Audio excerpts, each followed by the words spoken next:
Relationship advice.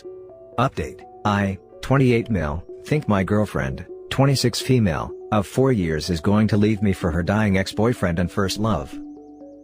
Original story. I saw their messages last week, and I haven't been the same since. I borrowed her old iPad for work purposes, and her Facebook account was still logged in the device. I was going to log in on my messenger because I forgot my phone at home and I was going to message her, but then I saw that she had messages from her ex-boyfriend. Let's call him Andre. Her and Andre dated for 2 years.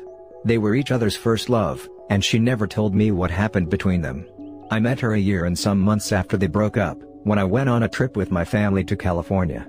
I didn't know anything about him, other than the fact that they dated sometime in high school and college. When I met her, we instantly hit it off. She showed me around LA, and me living in Australia wasn't a problem.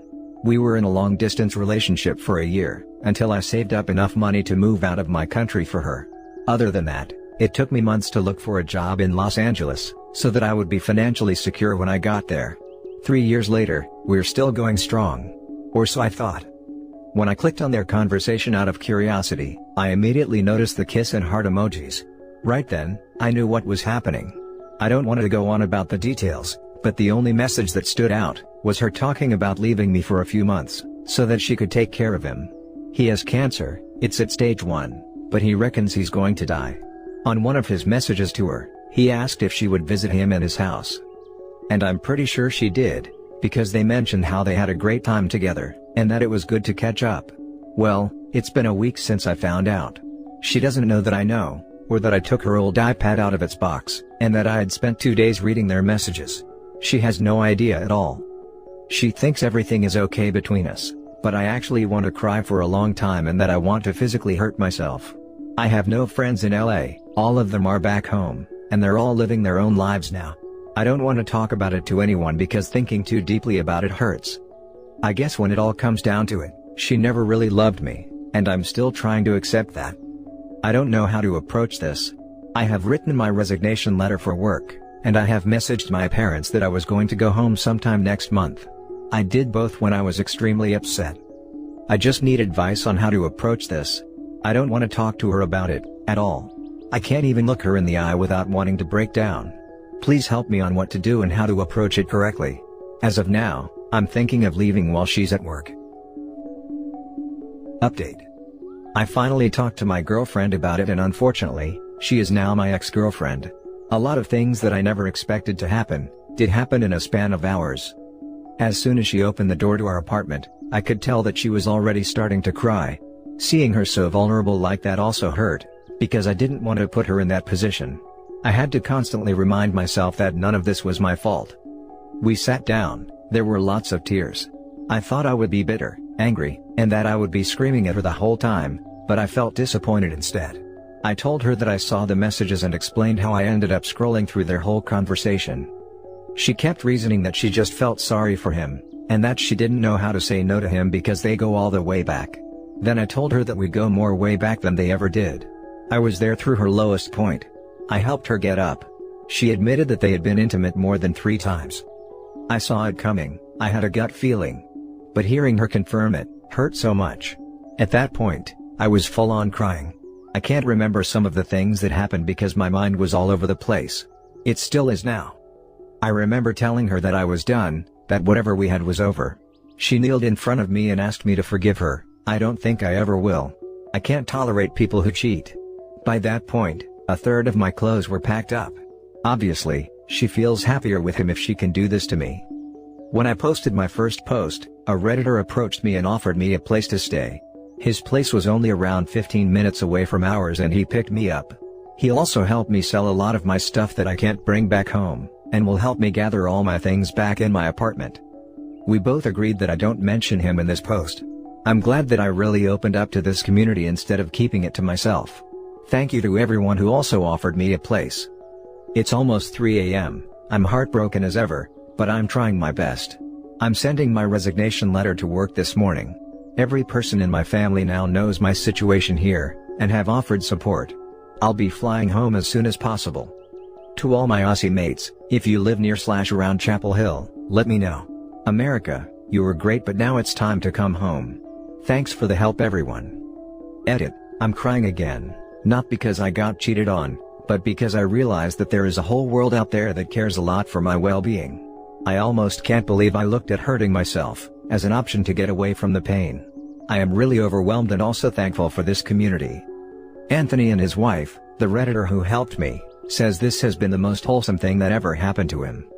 I may have lost a girlfriend and a future wife, but I gained heaps of friends. And even friends for a lifetime. Other than that, I am feeling better. It still feels surreal that she's gone, but what can a bloke do? She made her choice, so I made mine. I woke up to multiple messages from her family, saying that I shouldn't rush things, and that she's stupid and makes mistakes like everyone else. It sucks that I may not be able to see her family for a long time. They were great people. I thanked them and said that although I believe in second chances and everyone makes mistakes, cheating is a choice that a-holes pick, never a mistake. X also emailed me around 5 in the morning. The email was too long. My eyes hurt from crying, so I junked it straight away. I miss her like crazy. I know it will take a lot of time to heal me, but I guess I can wait. Now for the next story. Update. My 26 female fiancé's 28 male ex-wife, 28 female, has cancer. He's moved in with her and postponed our wedding. Original post. Max and I dated for 2 years and have been engaged for 9 months, with the wedding date set for early January. We have a healthy, honest relationship, and I've never had any reason to doubt him. He and Caroline were high school sweethearts who married very young. They were both 22, right out of college. They divorced after 2 years. Max told me that they got married too quickly, and didn't realize how different their relationship would be in the real world, that is, when they were both working full-time jobs and struggling to pay the rent. They split up on good terms, but didn't keep in touch. He remained in our home city, while she pursued a modeling career and began traveling extensively. 3 months ago, Caroline contacted Max over Facebook out of the blue, saying she was in town and wanted to meet for coffee. He agreed. Over coffee, she told him that she had recently been diagnosed with stage 4 breast cancer. Her odds of survival were low, but she was determined to fight it through surgery and chemo. She said that all she wanted was for Max to be by her side throughout her treatment. Caroline's parents died shortly after she married Max. She has no siblings, and the rest of her family lives overseas.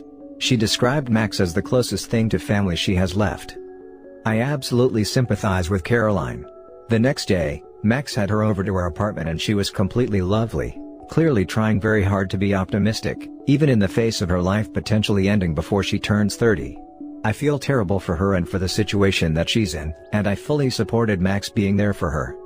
Her first surgery was later that month. Max flew across the country. We live on the East Coast, she's on the West, and checked into a hotel a few minutes from her apartment. He's a writer, so working from his laptop is no issue. We spoke on the phone or on Skype almost every day, for the 2 weeks he was over there. Caroline had her surgery at the beginning of June. Unfortunately, it was not entirely successful. Her doctors moved to the next method, chemo.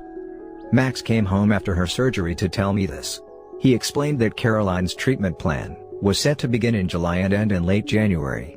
It would be an incredibly difficult time period for her, and she wanted him with her at all times. We can't afford to pay for a hotel until January, so he moved into her apartment, sleeping on her sofa.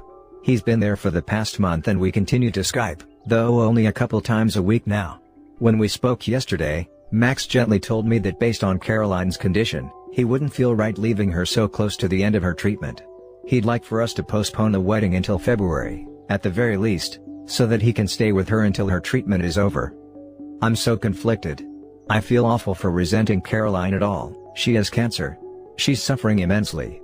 But the resentment is still there.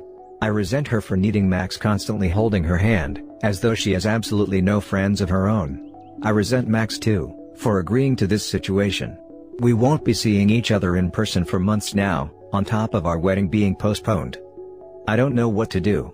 I have no idea how I'm supposed to feel. Right now, I'm just full of anger and guilt, and I don't know how to explain it to anyone else in my life. Edit. Everyone seems to be in agreement that this is a completely inappropriate, if incredibly sad, situation that Max isn't handling very well. I'll speak to him either tonight or tomorrow, whenever we Skype next, and tell him in no uncertain terms that I want him to come home. From there, we can decide what to do. Since I don't want to leave Caroline high and dry. but him living there until February is out of the question. And now for the update. First off, thank you all so much for your advice and words of support. I'm sorry that I couldn't reply to every comment, reply, or PM that I got, but I woke up to a locked post and over 100 unread messages. I promise, I did read through every one of them. Each perspective was incredibly helpful and made me look at the situation in a completely different way. From the bottom of my heart, thank you. I spoke to Max this morning.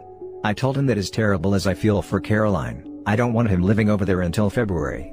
I suggested that we brainstorm some sort of schedule that allowed him to continue visiting her, even postponing our honeymoon and using that money to fund his plane tickets. Several commenters brought up her moving over here for treatment, so I mentioned that as well, offering up our spare bedroom.